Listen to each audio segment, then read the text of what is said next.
Chapter 6. Johnny gagged and I almost dropped my hot fudge sundae. Cherry? We both said at the same time. The Socs? Yeah, Dally said. She came over to the vacant lot the night Two-Bit was jumped. Shepard and some of his outfit and us were hanging around there when she drives up in her little old Stingray. That took a lot of nerve. Some of us was for jumping her then and there, her being the dead kid's girl and all, but Two-Bit stopped us. Man, the next time I want a broad, I'll pick up my own kind. Yeah, Johnny said slowly, and I wondered if, like me, he was remembering another voice, also tough, and just deepened into manhood saying, the next time you want a broad, pick up your own kind. It gave me the creeps. Dally was going on. She said she felt the whole mess was her fault, which it is, and that she'd keep up with what was coming off with the Socials in the rumble, and would testify that the Socials were drunk and looking for a fight, and that you fought back in self-defense. He gave a grim laugh. That little gal sure does hate me. I offered to take her over to the Dingo for a Coke, and she said, no, thank you, and told me where I could go in very polite terms. She was afraid of loving you, I thought. So, Cherry Valance, the cheerleader, Bob's girl, the Soc, was trying to help us. No, it wasn't Cherry the Soc who was helping us.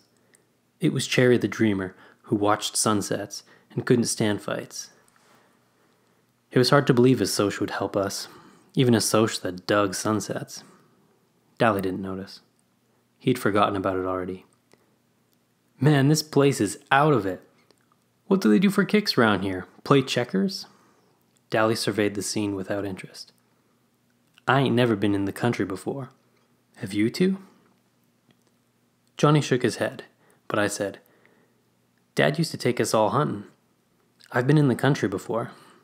How'd you know about the church? I got a cousin that lives around here somewheres.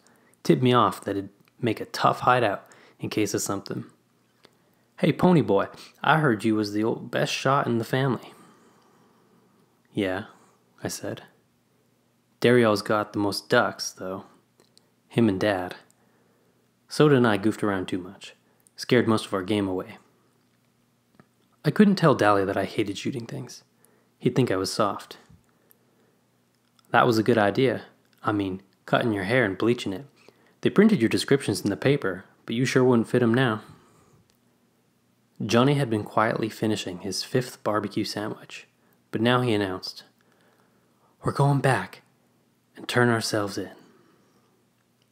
It was Dally's turn to gag. Then he swore a while. Then he turned to Johnny and demanded, What? I said, we're going back and turn ourselves in, Johnny repeated in a quiet voice.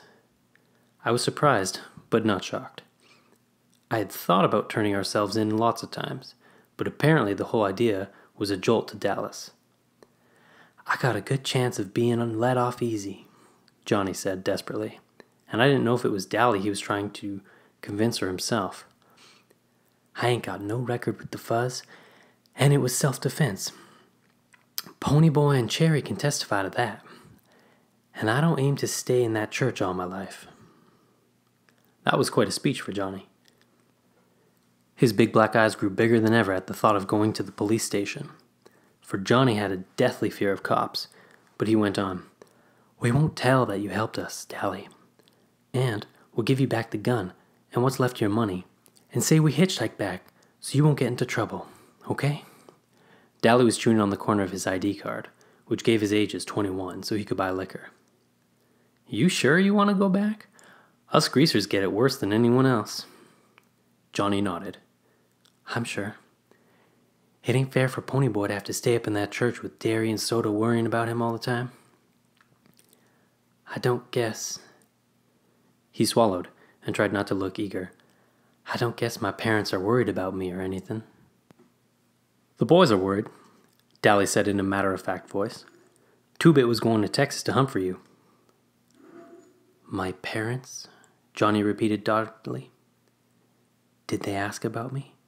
No, snapped Dally. They didn't. Blast it, Johnny. Do they matter? Shoot. My old man don't give a hang whether I'm in jail or dead or in a car wreck or drunk in the gutter, but that don't bother me none. Johnny didn't say anything, but he stared at the dashboard with such hurt bewilderment that I could have bawled. Dally cussed under his breath and nearly tore out the transmission of the T-board as we roared out of the Dairy Queen. I felt sorry for Dally. He meant it when he said he didn't care about his parents, but he and the rest of the gang knew Johnny cared and did everything they could to make it up to him. I don't know what it was about Johnny. Maybe that lost puppy look and those big scared eyes were what made everyone his big brother. But they couldn't, no matter how hard they tried, take the place of his parents. I thought about it for a minute. Derry and Soda Pop were my brothers, and I love both of them. Even if Derry did scare me. But not even Soda could take Mom and Dad's place. And they were my real brothers, not just sort of adopted ones. No wonder Johnny was hurt because his parents didn't want him. Dally could take it. Dally was of the breed that could take anything because he was hard and tough. And when he wasn't, he could turn hard and tough. Johnny was a good fighter and could play it cool, but he was sensitive, and that isn't a good way to be when you're a greaser. "Oh, blast it, Johnny," Dally growled as we flew along the red road. "Why didn't you think of turning yourself in 5 days ago? You would have saved a lot of trouble." "I was scared," Johnny said with conviction. "I still am." He ran his fingers down one of his short, black sideburns. "I guess we ruined our hair for nothing, pony boy." "I guess so. I was glad we're going back. I was sick of that church. I didn't care if I was bald." Dally was scowling. From long and painful experience, I knew better than to talk to him when his eyes were blazing like that. I'd likely as not get clobbered over the head. That happened before, just as it had happened to all the gang at one time or another. We rarely fought among ourselves. Derry was the unofficial leader, since he kept his head best. Soda and Steve had been best friends since grade school and never fought, and Two-Bit was just too lazy to argue with anyone. Johnny kept his mouth shut too much to get into arguments, and nobody ever fought with Johnny. I kept my mouth shut too, but Dally was a different matter. If something beefed him, he didn't keep quiet about it, and if you rubbed him the wrong way, look out. Not even Derry wanted to tangle with him. He was dangerous. Johnny just sat there and stared at his feet. He hated for any one of us to be mad at him. He looked awful sad. Dally glanced at him out of the corner of his eye. I looked out the window. "Johnny," Dally said in a pleading, high voice, using a tone I'd never heard him use before. "Johnny, I ain't mad at you. I just don't want you to get hurt. You don't know what a few months in jail can do to you." "Oh, blast it, Johnny." He pushed his white blonde hair back out of his eyes. "You get hardened in jail. I don't want that to happen to you, like it happened to me." I kept staring out the window at the rapidly passing scenery, but I felt my eyes getting round. Dally never talked like that. Never. Dally didn't give a Yankee dime about anyone but himself, and he was cold and hard and mean. He never talked about his past or being in jail that way. If he talked about it at all, it was to brag. And I suddenly thought of Dally in jail at the age of 10. Dally, growing up in the streets. "Would you rather have me living in hideouts for the rest of my life? Always on the run?" Johnny asked seriously. If Dally had said yes, Johnny would have gone back to the church without hesitation. He figured Dally knew more than he did, and Dally's word was law. But he never heard Dally's answer, for we had reached the top of J Mountain, and Dally suddenly slammed on the brakes and stared. "Oh, glory!" he whispered. The church was on fire. "Let's go see what the deal is," I said, hopping out. "What for?" Dally sounded irritated. "Get back in here before I beat your head in." I knew Dally would have to park the car and catch me before he could carry out his threat, and Johnny was already out and following me, so I figured I was safe. We could hear him cussing us out, but he wasn't mad enough to come after us. There was a crowd at the front of the church, mostly little kids, and I wondered how they'd gotten there so quickly. I tapped the nearest grown-up. What's going on? Well, we don't know for sure, the Mad said with a good-natured grin. We were having a school picnic up here, and the first thing we knew, the place is burning up. Thank goodness it's a wet season, and the old thing is worthless anyway. Then, to the kids he shouted, Stand back, children. The firemen will be here soon. I bet we started it, I said to Johnny. We must have dropped a lit cigarette or something. About that time, a lady came running up. Jerry, some of the kids are missing. They're probably around here somewhere. You can't tell with all this excitement where they might be. No, she shook her head. They've been missing for at least half an hour. I thought they were climbing the hill. Then we all froze. Faintly, just faintly, you could hear someone yelling, and it sounded like it was coming from inside the church. The woman went white. I told them not to play in the church. I told them. She looked like she was going to start screaming, so Jerry shook her. I'll get them. Don't worry. I started at a dead run for the church, and the man caught my arm. I'll get them. You kids stay out. I jerked loose and ran on. All I could think was, we started it.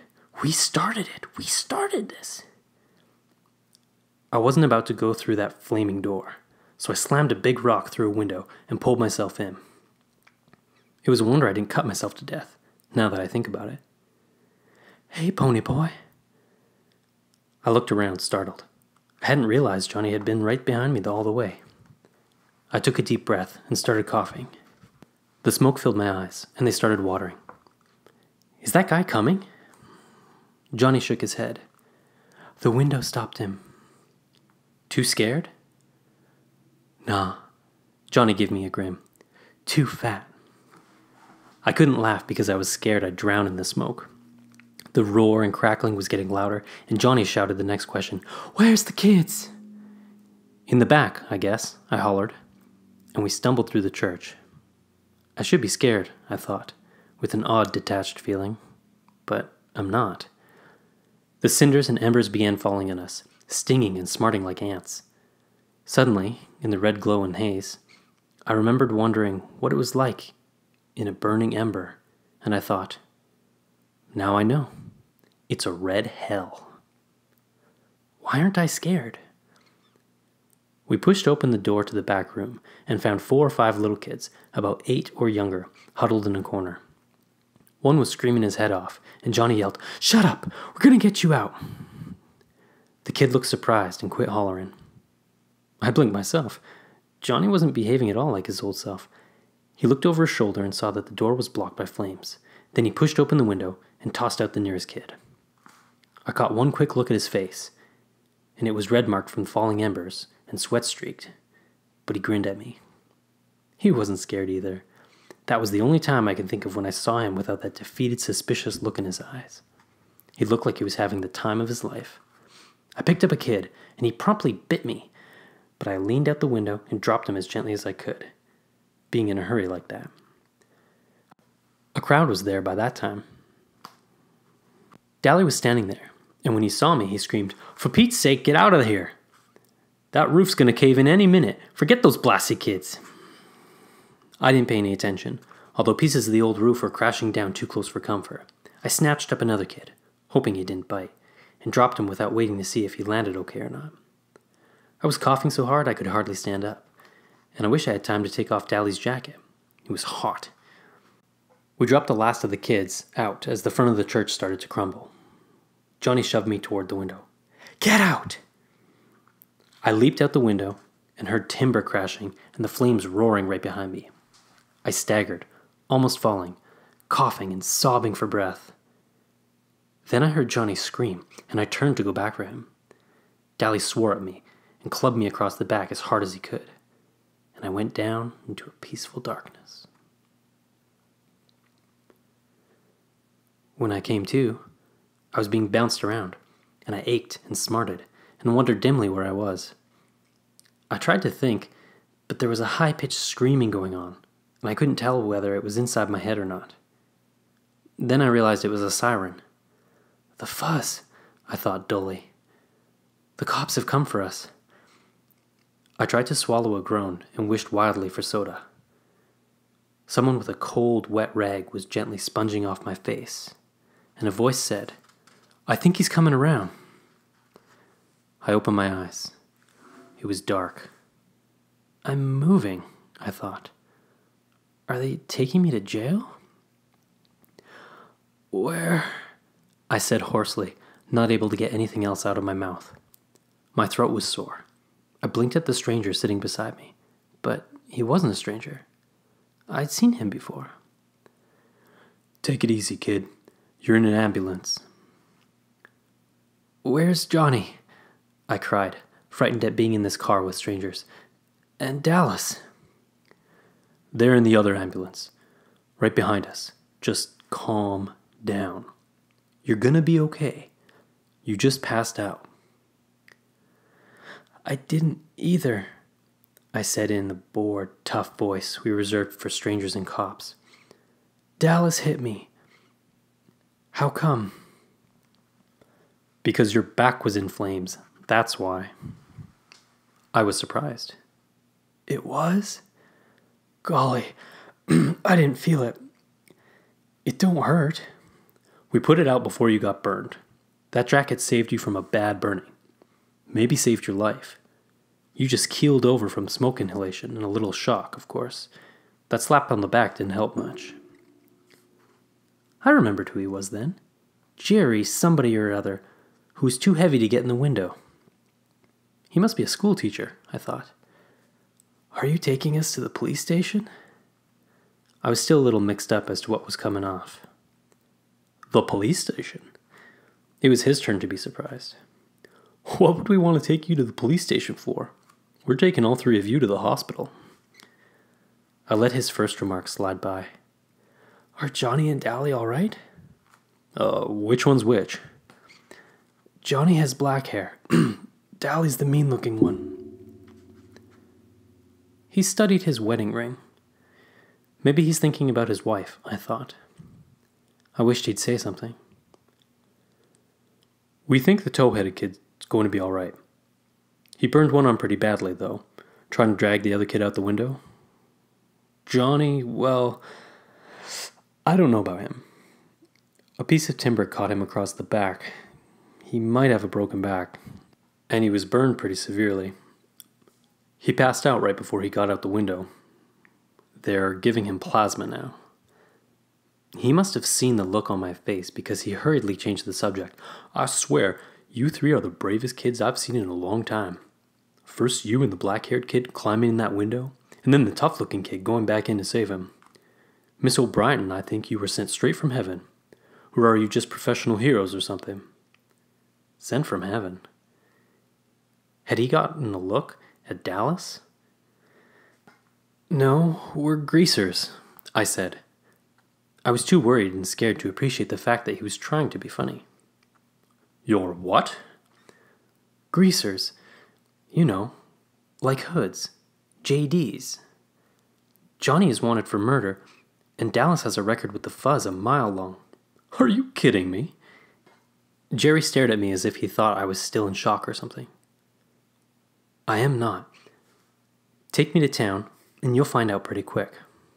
We're taking you to a hospital there anyway. The address card in your billfold said that that's where you lived. Your real name's Ponyboy? Yeah, even on my birth certificate. And don't bug me about it. I felt weak. Are the little kids okay? Just fine. A little frightened, maybe. There were some short explosions right after you all got out. Sounded just like gunfire. Gunfire? That was our gun. And Gone with the Wind. Were we sent from heaven? I started to laugh weakly. I guess that guy knew how close to hysterics I really was, for he talked me into a low, soothing voice all the way to the hospital. I was sitting in the waiting room waiting to hear how Dally and Johnny were. I'd been checked over, and except for a few burns and a big bruise across my back, I was all right. I had watched them bring Dally and Johnny in on stretchers. Dally's eyes were closed, but when I spoke, he had tried to grin and had told me that if I ever did a stupid thing like that again, he'd beat the tar out of me. He was still swearing at me when they took him in. Johnny was unconscious. I had been afraid to look at him, but I was relieved to see his face wasn't burned. He just looked very pale and still sort of sick. I would have cried at the sight of him, so still, except I couldn't in front of people. Jerry Wood had stayed with me all the time. He kept thanking me for getting the kids out. He didn't seem to mind our being hoods. I told him the whole story, starting when Dallas and Johnny and I had met at the corner of Pickett and Sutton. I left out the part about the gun and our hitching a ride in the freight car. He was real nice about it, and said that being heroes would help get us out of trouble, especially since it was self-defense and all. I was sitting there, smoking a cigarette, when Jerry came back in from making a phone call. He stared at me for a second. "You shouldn't be smoking." I was startled. "How come?" I looked at my cigarette. Looked okay to me. I looked around for a no smoking sign, and I couldn't find one. "How come?" "Why, Jerry stammered, "you're too young." "I am?" I'd never thought about it. Everyone in our neighborhood, even the girls, smoked. Except for Derry, who was too proud of his athletic health to risk a cigarette. We'd all start smoking at an early age. Johnny had been smoking since he was 9. Steve started at 11. So no one thought it unusual when I started. I was the weed fiend in my family. Soda smokes only to steady his nerves or when he wants to look tough. Jerry simply sighed and grinned. "There are some people here to see you. Claim to be your brothers or something?" I leaped up and ran for the door, but it was already open, and Soda had me in a bear hug and was swinging me around. I was so glad to see him, I could have bawled. Finally, he set me down and looked at me. He pushed my hair back. "Ah, Pony Boy, your hair. Your tough, tough hair." Then I saw Derry. He was leaning in the doorway, wearing his olive jeans and black t-shirt. He was still tall, broad-shouldered Derry, but his fists were jammed in his pockets, and his eyes were pleading. I simply looked at him. He swallowed, and in a husky voice, "Pony Boy." I let go of Soda and stood there for a minute. Derry didn't like me. He had driven me away that night. He had hit me. Derry hollered at me all the time. He didn't give a hang about me. Suddenly, I realized, horrified, Derry was crying. He didn't make a sound, but tears were running down his cheeks. I hadn't seen him cry in years, not even when Mom and Dad had been killed. I remembered the funeral. I had sobbed in spite of myself. Soda had broken down and bawled like a baby. But Derry had only stood there, his fists in his pockets, and that look on his face, that same helpless, pleading look that he was wearing now. In that second, what Soda and Dally and Two-Bit had been trying to tell me came through. Derry did care about me. Maybe he cared as much as he cared about Soda. And because he cared, he was trying too hard to make something of me. When he yelled, "Pony, where have you been all this time?" he meant, "Pony, you've scared me half to death. Please be careful, because I couldn't stand it if anything happened to you." Derry looked down and turned away silently. Suddenly, I broke out of my daze. "Derry!" I screamed, and the next thing I knew, I had him around the waist and was squeezing the daylights out of him. "Derry," I said, "I'm sorry." He was stroking my hair, and I could hear the sobs rack in him as he fought to keep back the tears. "Oh, Pony, I thought we'd lost you, like we did Mom and Dad." That was his silent fear then, of losing another person he loved. I remembered how close he and Dad had been, and I wondered how I would ever have thought him hard and unfeeling. I listened to his heart pounding through his t-shirt and knew everything was going to be okay now. I had taken the long way around, but I was finally home to stay.